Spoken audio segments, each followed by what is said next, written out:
السلام عليكم، يا رب تكونوا بخير.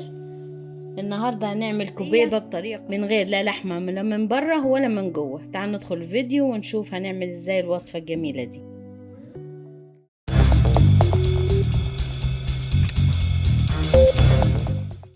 هجيب 2.5 كوب برغل ناعم، بس انا طحنته. عايزه تعمليه مهم يكون ناعم، لكن انا طحنته بيدي نتيجه افضل. وهنحط عليه ميه سخنه يعني واحده بحيث ان هو ما يتعجنش. هياخد حوالي 1.25 كوب كده. هقعد اقلب فيه وهسيبه لغايه ما يلين مع بعضه.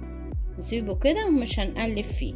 واحط عليه ملح وفلفل وتوابل اللي هي اللحوم، واحط برضو مرقة الدجاج وتوم بودرة وبصل بودرة بالطريقة دي عشان ننكه البرغل. وهقلبه كله مع بعض وهسيبه شوية. وهنحضر الحشوة عندي 1/4 كيلو فراخ مفرومة، فرمتها فرم خشن، وحطيت عليها ملح وفلفل وتوابل الفراخ وبابريكا، وهنقلبها كلها مع بعض لغاية ما تستوي. وحطيت كمان مرقة الدجاج الفورية، عايزة تحطيها حطيها، عايزة تستغني عنها استغني عنها. وحطيت كمان البصل عليها، بصلة مفرومة صغيرة، وهنقلب كله لغاية ما تستوي الفراخ. هنعمل كده، عملنا عصاج الفراخ بالطريقة دي. هكون البرغل طبعا اتنقعوا بقى كويس. هنمسكه بالطريقة دي، لا هيلبك في ايدينا ولا اي حاجة خالص.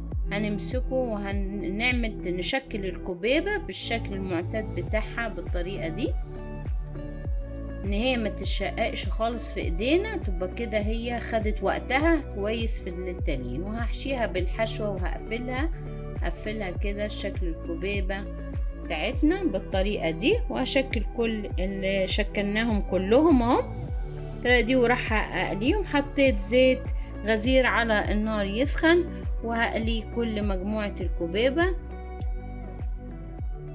طريقة ناجحة وحلوة، اتحمرت ولا اتفكت ولا اي حاجة خالص، حمرا ولونها ذهبي، شكلها حلو جدا. هنعملها كده وهحمر باقي الكمية. وطبعا لو عايزين نقدمها بالطريقة دي نقدمها ان هي محمرة وتتاكل مع الرز او اي حاجة انتي، او السلطة الخضراء عايزة تقدميها معاها، او سلطة الزبادي. انا هقدمها مع الزبادي.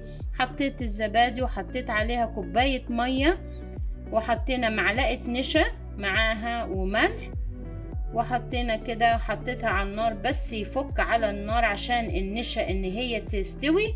وبعد كده في اخر قبل ما ننزلها 5 دقايق كده، وبعد كده قبل ما ننزلها هنحط كمان الكبيبة فيها، اقدمها فيها. طبعا نقدم بالزبادي او نقدمها محمرة براحتنا. واحط لها كمان الكزبرة الخضراء عليها. عايزة اخلص الفيديو بتاعنا النهاردة، يا رب يكون عجبكم.